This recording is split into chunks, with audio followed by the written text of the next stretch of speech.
Hello, Matt. Happy New Year. Happy New Year. Bloody New Year. It's bloody cold, isn't it? It is absolutely freezing. I was working yesterday and I was like, oh, it's so cold. And I had to do something. And about an hour later, I went into my kitchen, looked out the window. And I was like, oh, there's snow everywhere. Yeah, it's absolutely freezing. My cat is consistently furious. She just, if we're not sitting down in a place that she can sit on us, she just is furious because it's so cold. Yeah, it is. It is that time of year. It's storm, whatever. It begins with a G. I can't remember what it was. I saw it on the BBC earlier on. Yeah, But yeah, it's cold. You know, you got to protect your neck, protect your hands, protect the top of your head. Maybe even wear a pair of wind goggles to protect your eyes. From the title of this episode, you know that we're going to be talking about eyes. So you're very welcome to Beneath Skin, the show about the history of everything told through the history of tattooing. We're back after a short sojourn. I took 2 weeks off at Christmas for the first time in years and didn't do any work, and it was great. Regular programming is resuming. Yes, and if you're listening to this, maybe check out the Patreon. We haven't been laying dormant, sitting on our ass, doing nothing. I have been working on quite a lot of stuff in the video realm that should be coming out in the next couple of months, so maybe check out there. But yeah, you're welcome to Beneath Skin, show about the history of everything told through the history of tattooing. I am one of your hosts, Thomas O'Mahony, and I'm joined as ever by my esteemed co-host, Dr. Matt Lauder. Hello. So we're talking about eyes today. People are quite squeamish about eyes, right? Mm-hmm.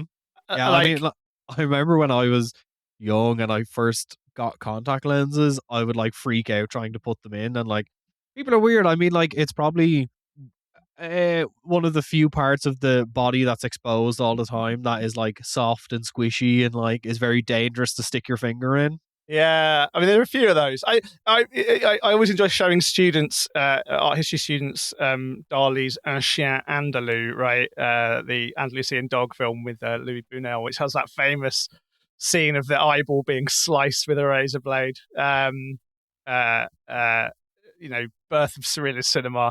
It's one of the things that gets people really squicky, and I know lots of people are squicky. So if you are of a squeamish disposition, we're talking about sticking needles in eyes this whole episode. So if that's not for you, yeah, this is content warning for. We're going to be talking a lot about sticking things in your eyeballs that, well, depending on what position you take on this, should or shouldn't go in there. Don't. I mean, I'm going to say up top. I mean, don't try any of the things we talk about this show at home. But like, this is really maybe number one. We're going to talk about some cases of this gone wrong, obviously. But maybe let's start off with like what we're talking about, right? So, what prompted this actually is that there was some recent TikTok drama. And I as a middle-aged man entering the 47th year of my life in 2026, don't spend any time at all on TikTok, but I do absorb some corners of TikTok drama via YouTube drama channels. Yeah. YouTube drama aggregators. Yeah. Exactly. It's helpful. It's efficient. Mm-hmm. And one of these YouTube drama aggregators basically did a kind of little thing about some drama on TikTok about what's called keratopigmentation, the tattooing of the cornea to change the color of your irises. And Tom and I have been talking about doing an episode about eyeball tattooing in general for a long time. And this just made me realize this would be a good hook, if you like, to talk about that. We're going to come on to keratopigmentation and the tattooing of the cornea later on in the episode. But we're going to start off with probably the more familiar form in the subculture of tattooing of eyes, which is the tattooing of the white sphiosis sclera. So, if we remember from high school biology classes, eyeball anatomy, the sclera is basically the white bit of your eye. The cornea is the lens of your eye, basically, or the that covers the kind of coloured bit of your eye, which is called the iris. And both of these practices, I think, have some age to them and have some history beyond their body mod contexts. But scleral tattooing, eyeball tattooing of the subcultural kind, actually really is pretty new. Human beings have been doing weird shit to their bodies for thousands of years, but uh, the mad sort of experimental landscape of the internet body mod scene in the late 90s, early 2000s, spearheaded by Shannon Larratt, RIP, of the body modification e-zine, did invent, really almost from whole cloth, at least two brand new techniques that weren't known in history. So the first was tongue splitting, and perhaps we'll do a separate episode on that. But skeletal tattooing is the second of those. I did actually, in the preparation for this episode, doing some research, I did find a couple of earlier examples, and I updated the Wikipedia article about skeletal tattooing appropriately. Tattooing of the sclera, the only real examples that I found before 2007 was back in the 1940s, basically where ophthalmologists and researchers that researched the eye, they were trying to basically figure out like experimental methodologies for photographing eye movement, figuring out how micro movements work in the eye and things like that. And these doctors were talking about how they could accurately record the position of the eye for a photograph to check how it's moving. And one of them suggested that they could put tattoo small dots onto the sclera to mark them as part of an experimental protocol. But that's obviously not really what we're talking about. That's not cosmetic or therapeutic in any way. People were talking about it. I think it was probably known that it was possible before 2007, but I guess no one figured there'd be a reason to do it essentially until Shannon Larratt in 2003 posted a photoshopped photo of himself with the whites of his eyes made blue.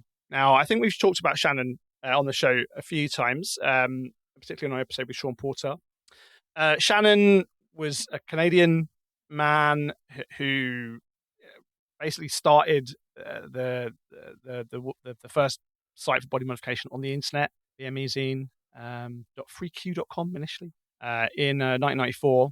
And, BME became this kind of hub for body mod culture. And as we talked about, if anyone's interested, you can go back and listen to our episode with Sean on our Patreon. Sean was a close collaborator of Shannon's for a long time. It basically became a place where like-minded people could, find each other and test the limits of what was possible with their bodies, sometimes to great effect and sometimes to tragic effect. But Shannon basically was obsessed with science fiction as a child.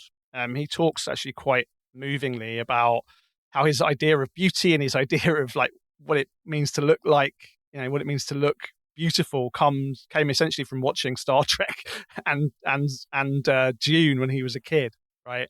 And there are these characters in Dune called Fremen. Called the Fremen, yeah, who have blue. The whites of their eyes are blue, basically. The eyes of Ibad. This is where I am going to jump in as the person who is the Dune knowledge person. Yeah, it's from absorption of the spice melange, which is like the magical space drug that's produced on the planet of Arrakis, gives them kind of special powers, and it's used in other ways in the Dune universe. But one of the side effects for the Fremen is it makes your eyes blue. If you've seen the Timothée Chalamet movie, you know what I'm talking about. What's really interesting, actually, the first photos that Shannon posted after he had his eyes tattooed blue, they were titled eyes of ibad.jpg. So this is very specifically that. And so he just posted as I said, a Photoshop really in 2003 as a sort of profile picture online for his blog, and then was like, maybe this is possible. So the real step following that this might be doable. Shannon's partner at the time, a woman called Rachel Larratt, also sadly now deceased, she had worked with a guy in the Netherlands called Gerrit Melies, who was one of the eye surgeons who invented LASIK, right? And Melies basically was experimenting with this procedure. I don't think anyone does it anymore, basically called jewel eye. And he basically realized that you could put well, he realized basically that in your eyes as you age, calcium builds up and you can have little floaters and things. And it wasn't actually dangerous to your eye to have foreign material in them because the body would encapsulate them. And so he sort of theorized that you could put little um, hearts and stars made out of a reflective metal material into the whites of the eye as a little kind of decorative addition. And Rachel had a star put into her eye by this guy Meles, like platinum jewelry underneath the conjunctiva, rationalizing it would be safe because the eye evolved to tolerate calcium buildup in this layer due to age. This is from the eyeball tattooing FAQ that Shannon wrote. The implant was inserted by injecting a small drop of saline to create a pocket for the implant. Shannon theorized the saline could be replaced with ink in order to dye the white of the eye, and approached a guy called Howie, Lunar Cobra, to attempt the procedure. And apparently they talked about this for 5 years or so. And it finally happened in July of 2007. Howie, a controversial man in the history of body modification for various reasons, but he was the guy who basically agreed to do this. And yeah, on the 1st of July 2007, 3 people, Shannon himself, someone then called Paulie Unstoppable, who now goes by the name Farrah Flawless, and another guy named Josh Sarn, basically underwent this procedure to get their eyes tattooed. Shannon and Josh have now both passed away, not due to their eyeball tattoos.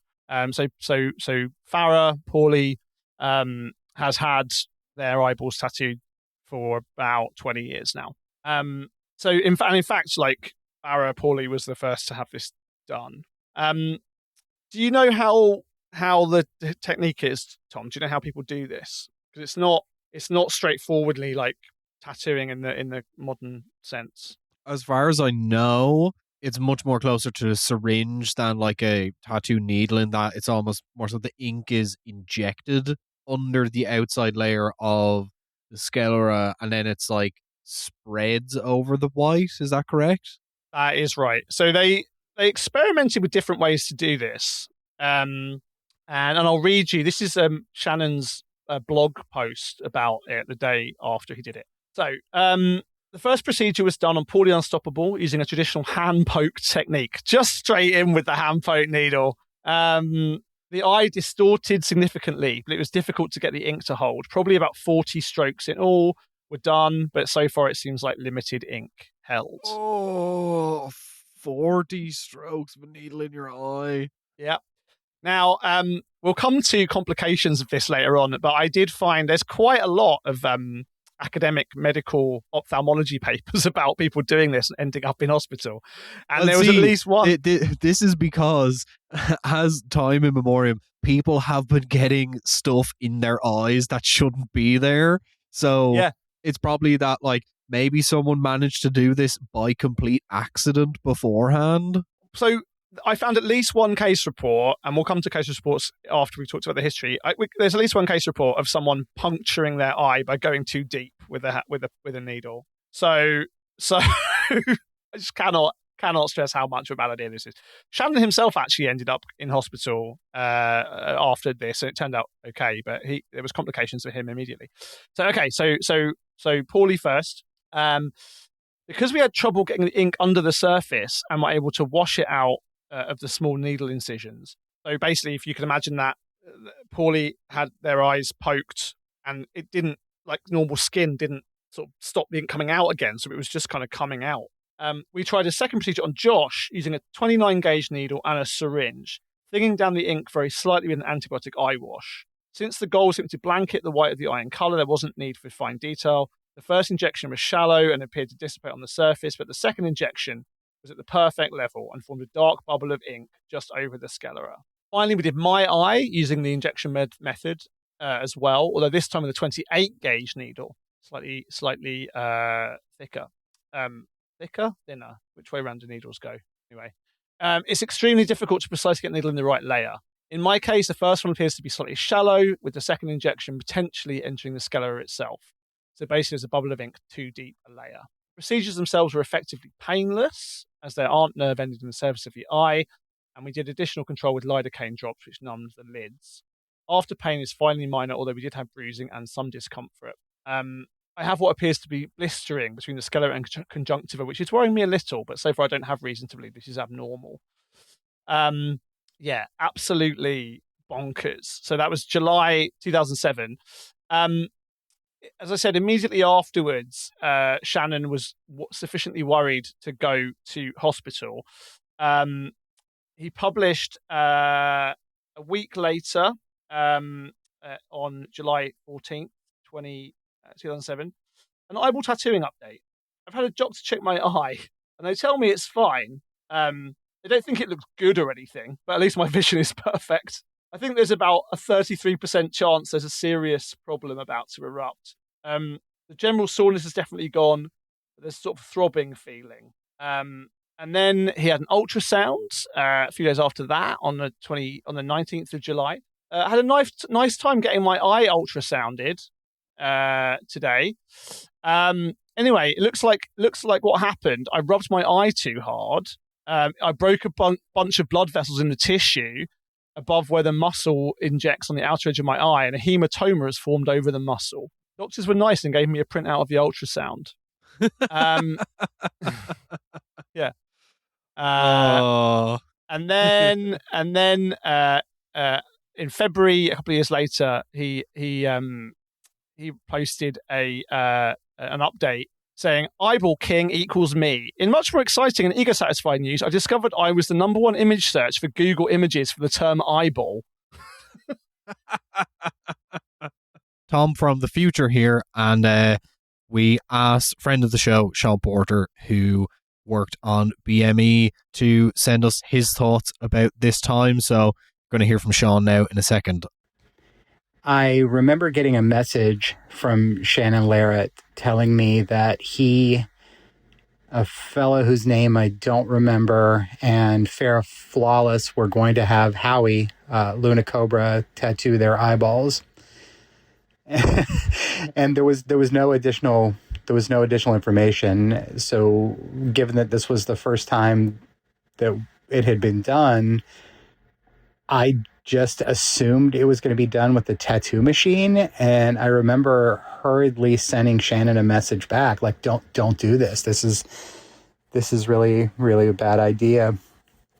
And, sooner or later there, the photos show up in my inbox, and then eventually I can't remember if he put them on his IM page first or the cover of BME first, but it was just this kind of, what the fuck are we doing moment? You tattooed eyeballs with an insulin syringe, and his reasoning was that he wanted to look like he was from the novel Dune, one of the Fremen.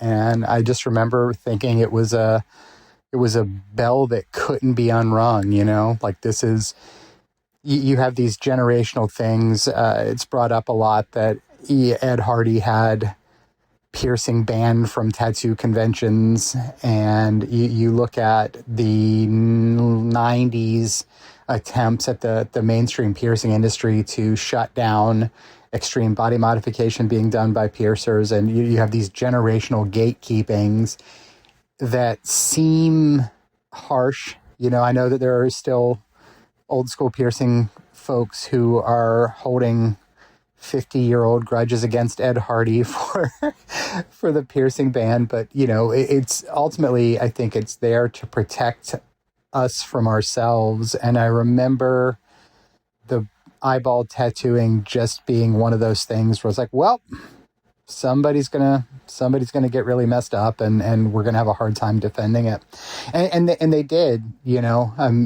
Shannon was repeatedly visiting the hospital in Toronto because he was getting this glaucoma-like pressure behind his eye because of the tattooing. And I was a Ask BME volunteer, and we were getting tons of messages about eyeball tattooing. And I remember, and this is something I've talked about before, but you get to the point where there's no reason to hide it. We were directed by Shannon to not emphasize the negative side effects of eyeball tattooing, even though he was experiencing it, because he wanted to see what we could do with it. How we had started using blacklight reactive pigment, which, Tattoo Scotty and myself had severe reactions to just in our skin, much less our eyes. And to this day, I mean, Christ, that's been, 20 years now? To this day, eyeball tattooing is still one of those lines in the sand for me where I won't recommend anyone to do it. I'll do my best to talk you out of doing it. And I don't know, man. I think back as I think I mentioned this previously, but Alan Faulkner and I were waxing poetic a while back, and you just get to like, man, what were we doing? And most of it was such a positive thing, and still is. But I don't know. I think for me, somebody who has very few lines in the sand, eyeball tattooing is still one of those lines. Thank you very much to Sean for providing, his thoughts and memories. And now back to the episode.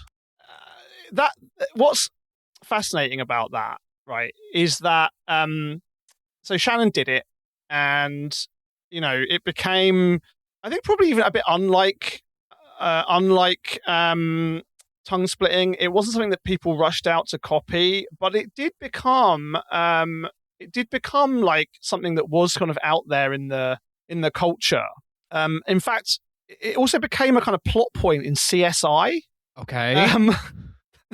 Very quickly, there was an episode of CSI where the whole plot kind of like settled around this character who had blue eyes, and the obviously that kind of narrows down who's actually guilty.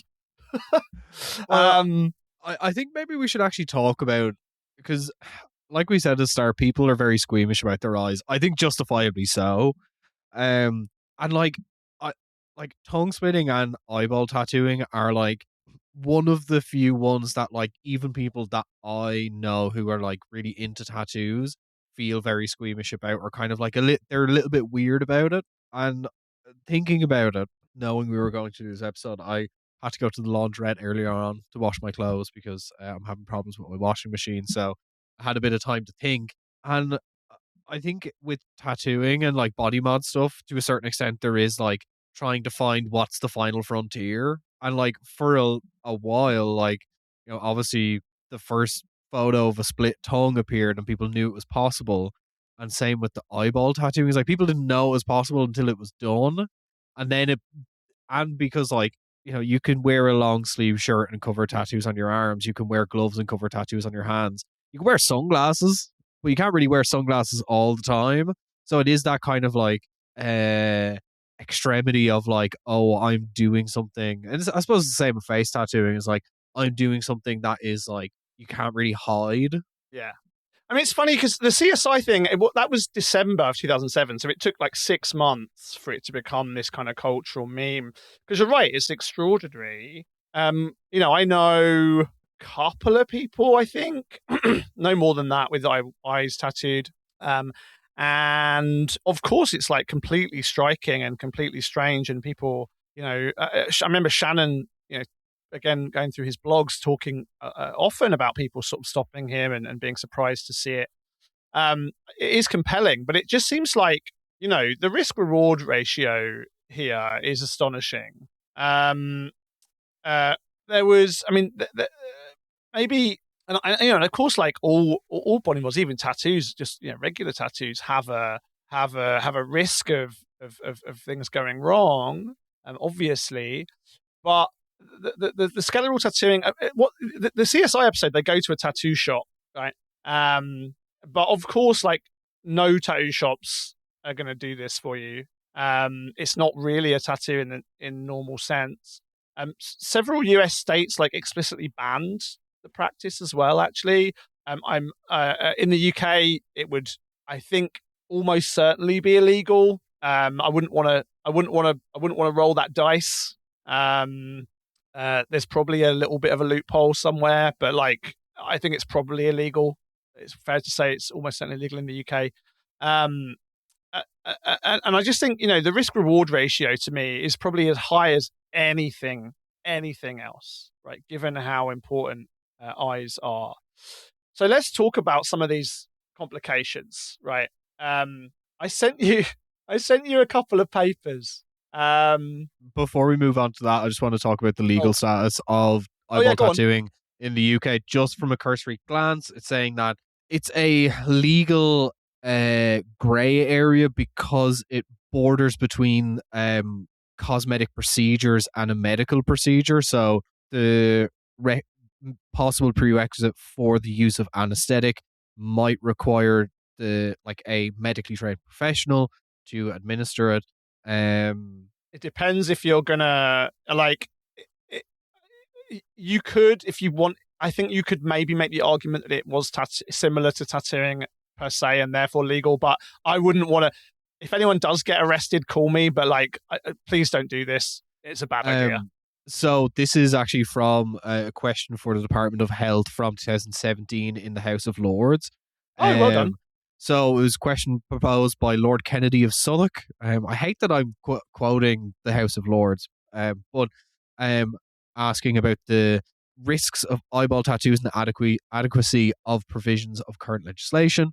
And the Lord O'Shaughnessy, can't believe there's a lord with an Irish name, but I wonder if his family owned land in my country at one stage. So, quote, the government is committed to improving the safety of cosmetic procedures through better training, robust qualifications for practitioners, and better information so that people can make informed decisions about their care. We are currently exploring options to further support this commitment.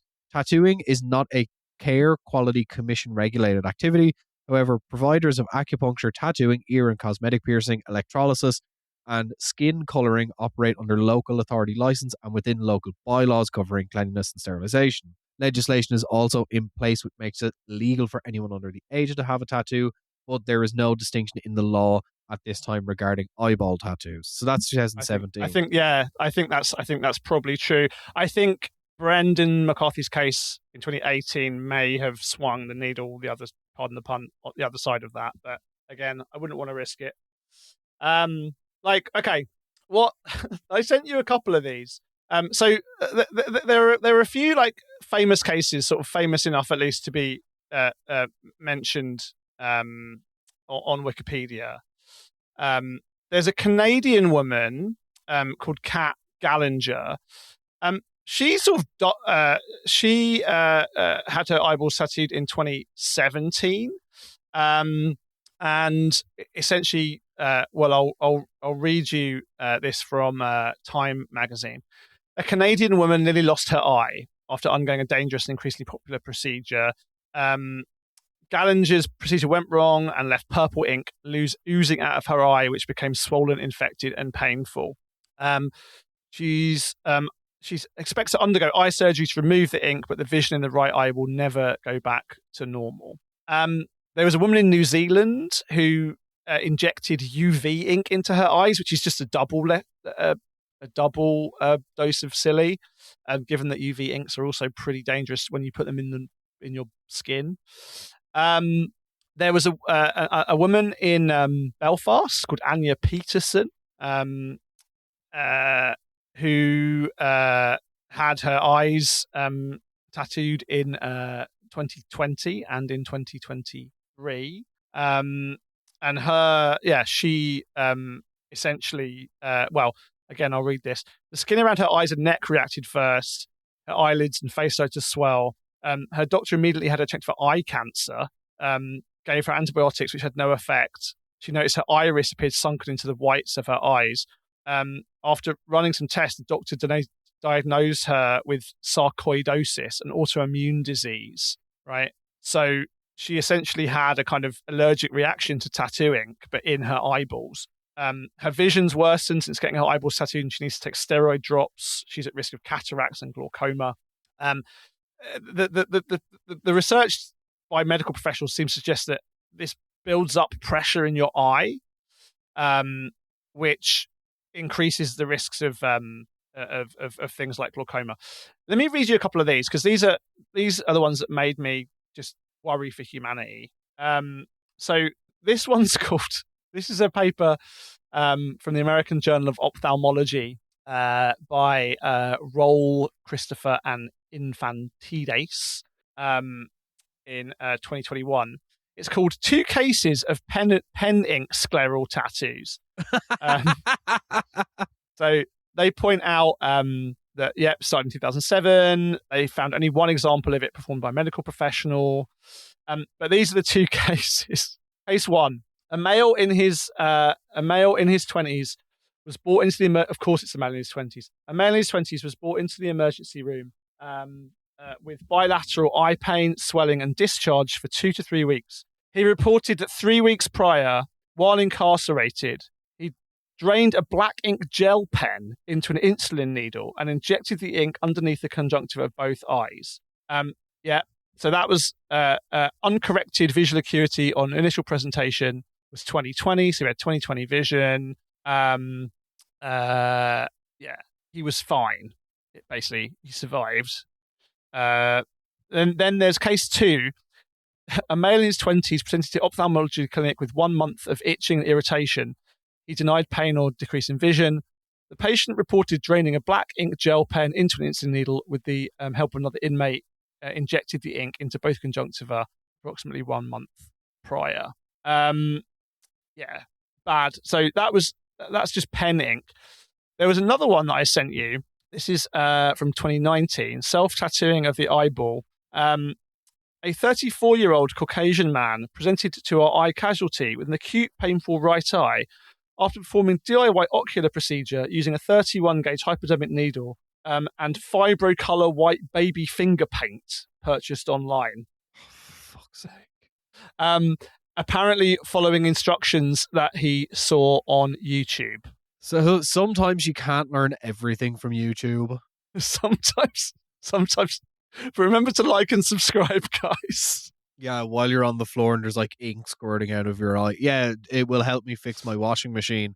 I don't think I'm going to try and tattoo my own eyeball from YouTube. From YouTube, yeah. I'm watching YouTube AI shorts about how to tattoo my own eyeballs. Oh, really? No fucking way. No, I'm not. That was a joke. Don't do that.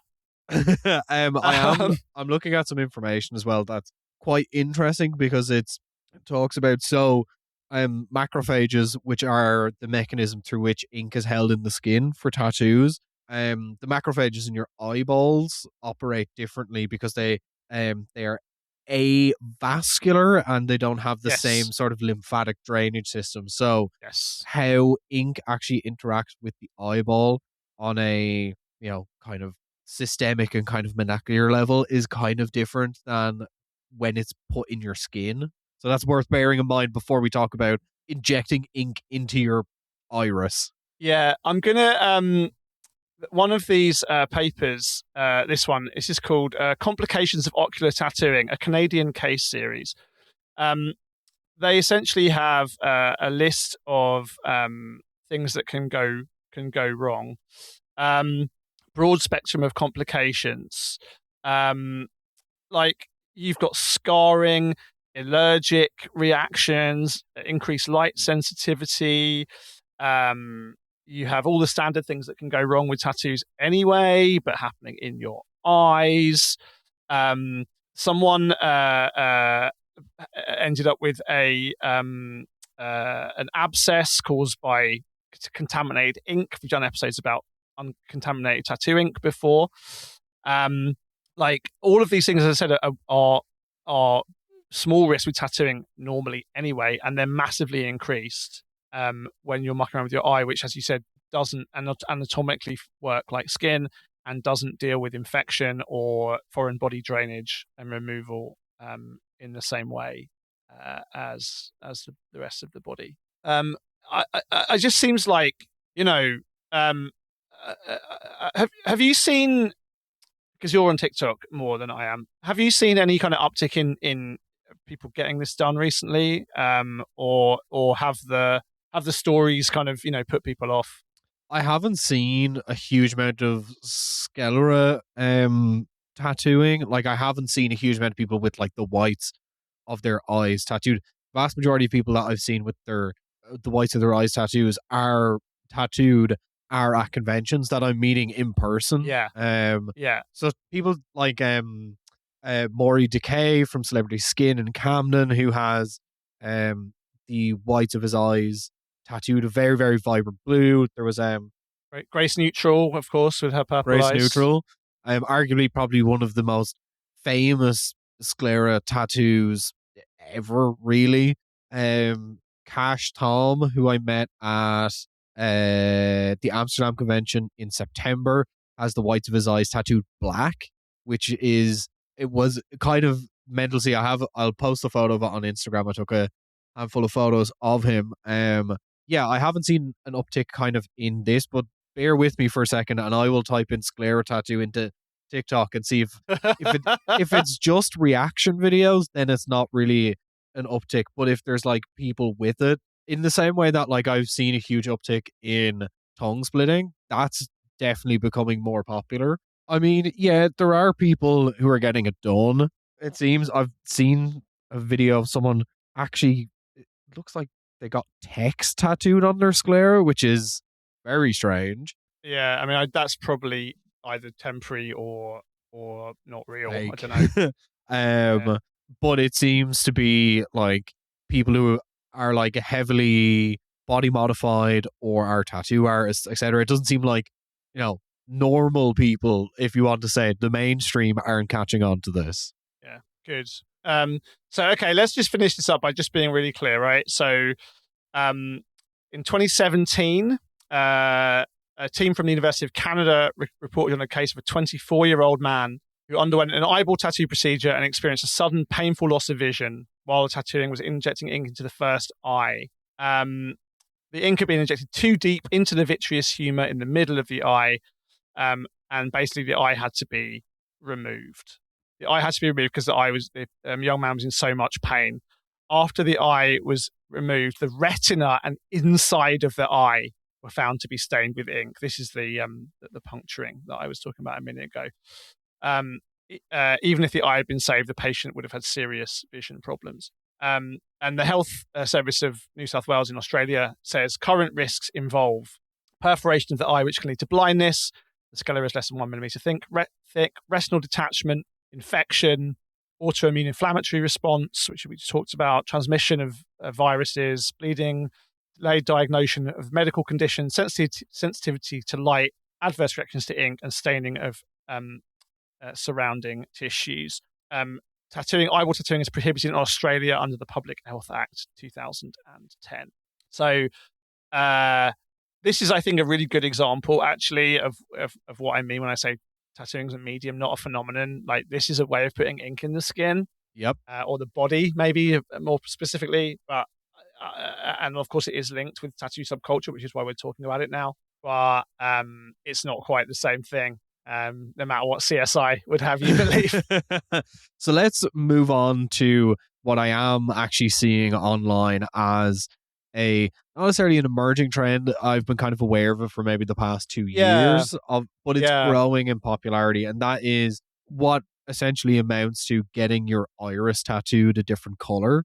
Quite often, there is a handful of clinics that I see, particularly on TikTok, who post a lot of content about their services of this sort of tattooing of the iris and changing colors from like a dark brown to a quite light blue, quite often to blue. Often to blue, quite often, and it's unfortunate. I do see it's people of color changing their eye color to blue, which I think, if you think about it for more than about 5 seconds, says a kind of weird thing about society. But this was the point of this is actually one of the reasons I wanted to make this video, because the YouTube video that I saw, actually it was more than one after I delved into this, but that was a point that they were making, that this is obviously very racialized. Okay, so this is called keratopigmentation, specifically the tattooing of the cornea. And unlike scleral tattooing, it does have kind of legitimate medical therapeutic applications. There are many conditions which can involve depigmentation of the iris, and so this has been done for over 2,000 years. It's actually first recorded in the works of Galen, the Greek physician philosopher. Um, the idea was to cauterize the corneal surface with a heated slit, and then after the cauterization, the dye was applied to the eye using a variety of pigments such as powdered knuckles, iron, or copper sulfate. So for 2,000 years, this has been a practice. It was invented or rediscovered in the 1860s by a surgeon called Louis van Veckler. After analysis from Cheropigmentation, a comprehensive review from 2019 from the Royal College of Ophthalmologists. After anesthesia with cocaine and putting a thick layer of Indian ink solution on the cornea, you'd insert pigment into the corneal tissue by puncturing the cornea via a grooved needle.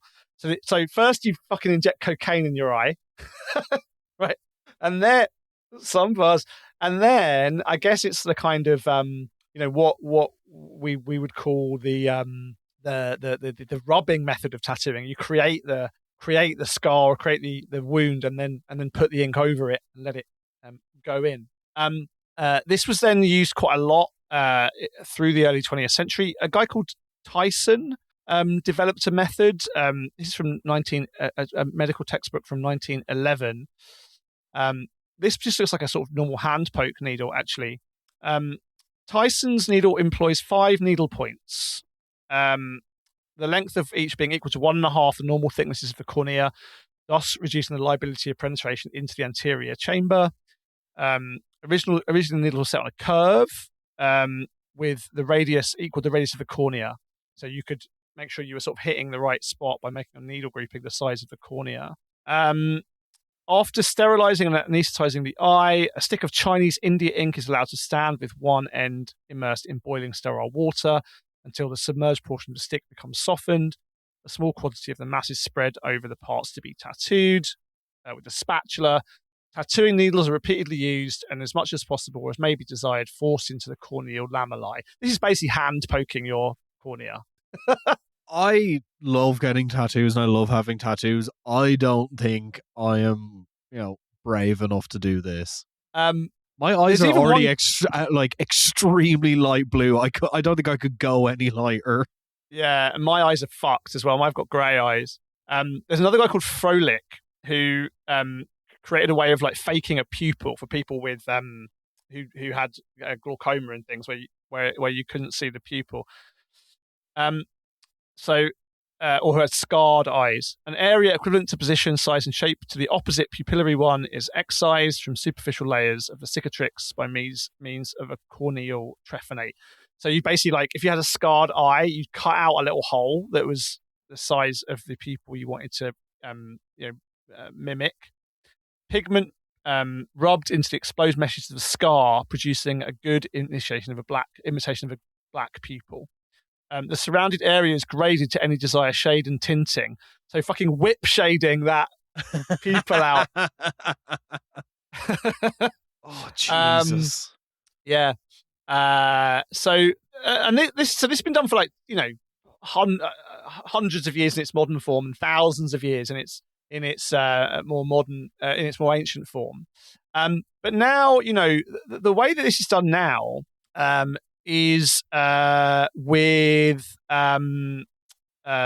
laser and with various bits of kind of hypersonic and ultrasound technologies to create the holes rather than using needles. It's very technical. I'm not going to go into these, but basically there are different ways of doing this, creating pockets, creating punctures, lots of experimentation.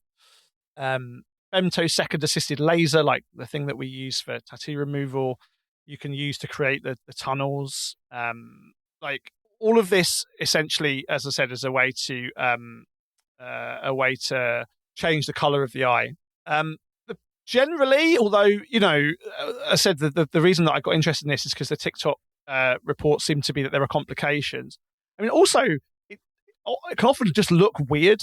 people with dark eyes have dark eyes often because they have dark pigmented skin, and it can look very odd if you've got very light eyes and very dark skin. A lot of people aren't necessarily happy with it.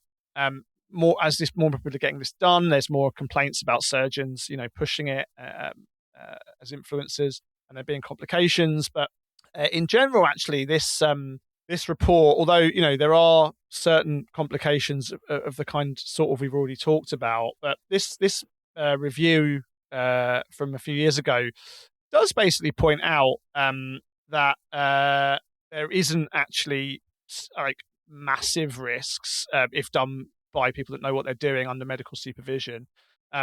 This 2019 study, as I said, reports in its conclusion the evidence and the clinical studies show it's clear that keratopigmentation offers an excellent option for the corneal surgeon that provides acceptable functional and cosmetic outcomes in disabled corneas, irregular pupils, or traumatic iris injuries, which can be performed with different procedures. And an even more recent review, which came out last year. So there's a more recent review which came out in November 2025, so really, really recent, just a few months ago, in the Indian Journal of Ophthalmology.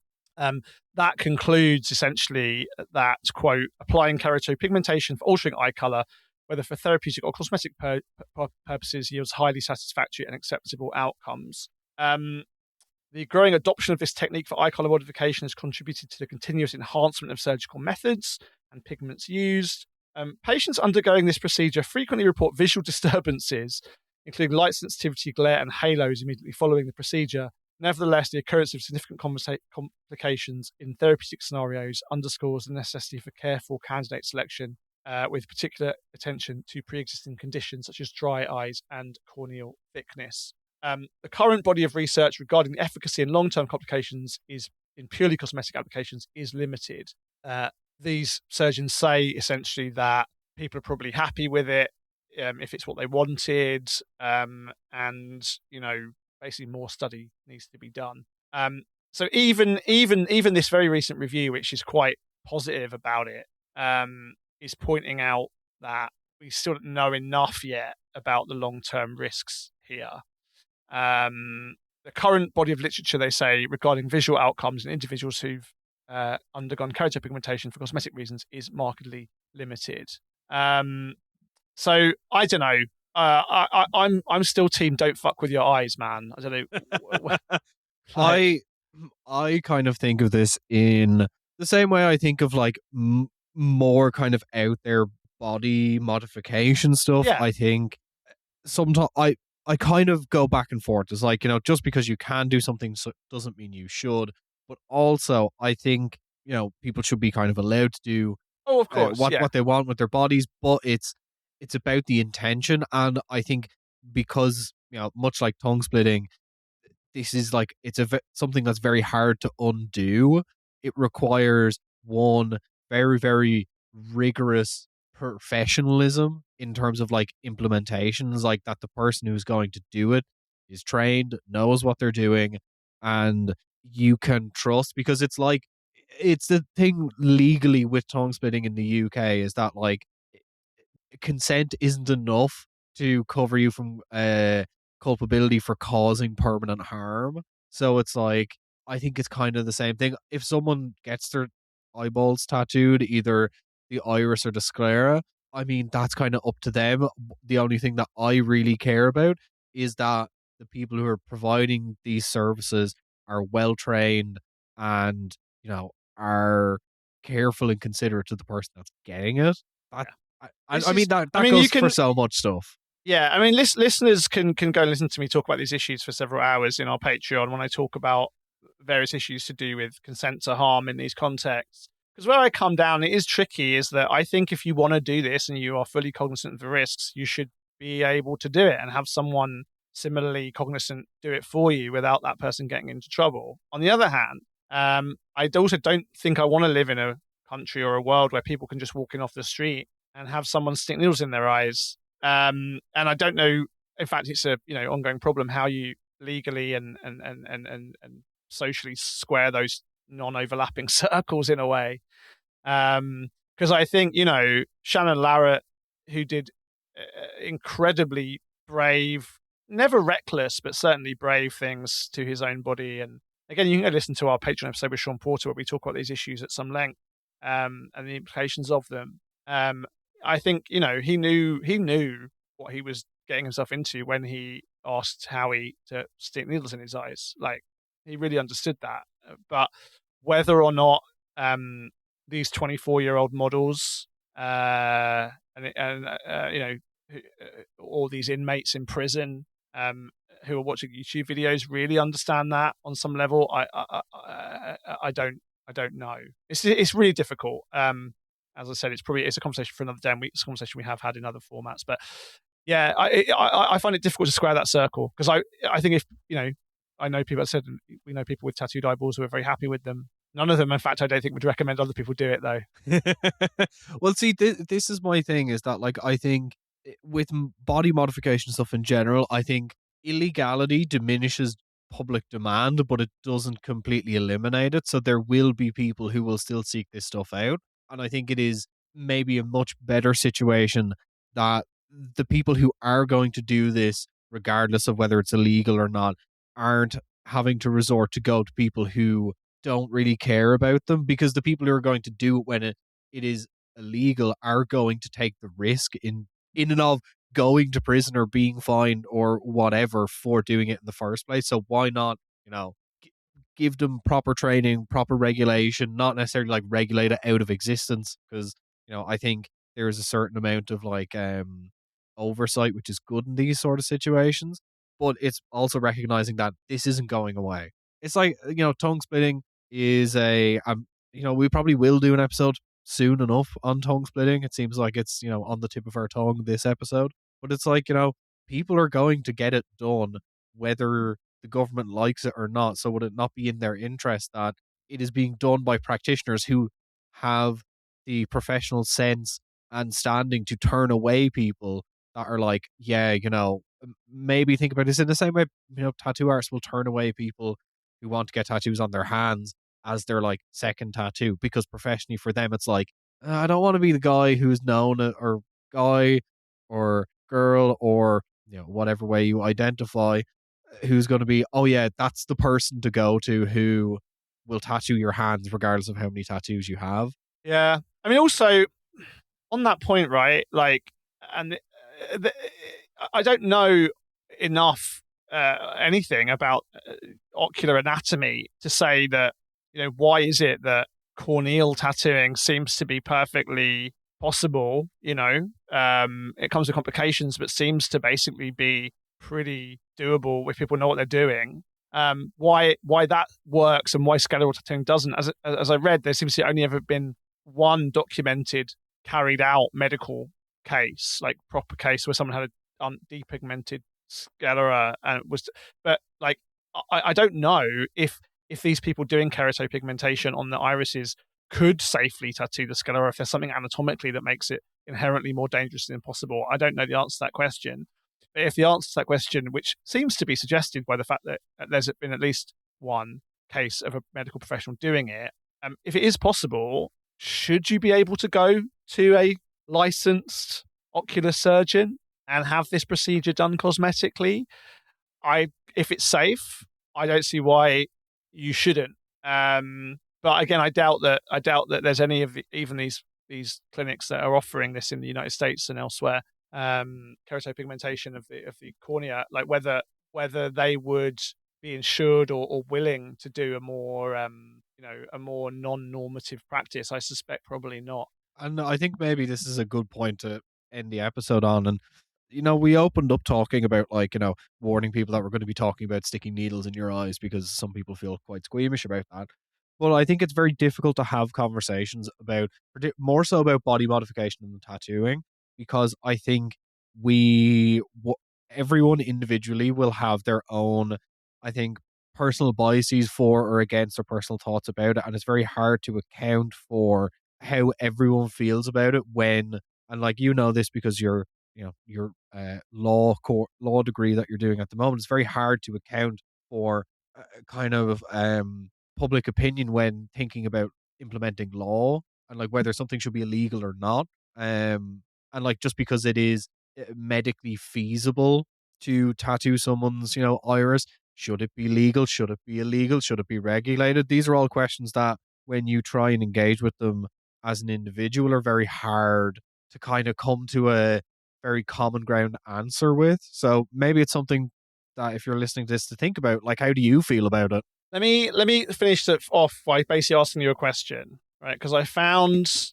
a series of clinics in Europe who offer this procedure. How much per eye are you paying in euros in France, Spain, and Italy? I'm going to guess €9,000 per eye. No, it's cheap. If that's your base point, €5,500 per eye. So for Per 11 for 11,000 euros, well, realistically, for probably about, let's see, €25,000, you could go to Turkey, get new hair, new teeth, get a beard, you can get new eyes. You could just be a whole completely new person. Still wouldn't do it though. $12,000 in America, it seems. I'm sure there's clinics in the UK doing this, but the first link that I found had all of its, which claimed to be UK based, had its price in the UK in the US. But yeah, I don't know, not for me. But that said, I'm very happy for people to do weird stuff to their bodies if they're going into it, pardon the pun, with their eyes open. There is a clinic in London that does this, and you know what? I'm going to get in contact with them. Ask them if they'll do a non-standard color, like if they do your corneas like pink or like orange or something. So the available eye colors in London are Riviera Blue, Emerald I found Green, the same site, yeah. Honey Gold, and Snow White. Nice. So if anyone wants to give me £12,000, maybe I'll consider it. Subscribe to the Patreon and Tom and I will get our eyes changed colour. When we reach 10,000 patrons on Beneath the Skin, I will get my my irises tattooed. But with that out of the way, it's you can find more tattoo history on Instagram at Beneath Skin Pod. You can find us on Patreon at the link below in the description of this episode. You can send all your love, joy, and well wishes in the DMs, and find Matt at Matt Lodder. You'll find me at Scam Golden. If Nan Golden hears this, you can sue me. I'm not changing my Instagram name. And thank you and goodbye for now. Bye.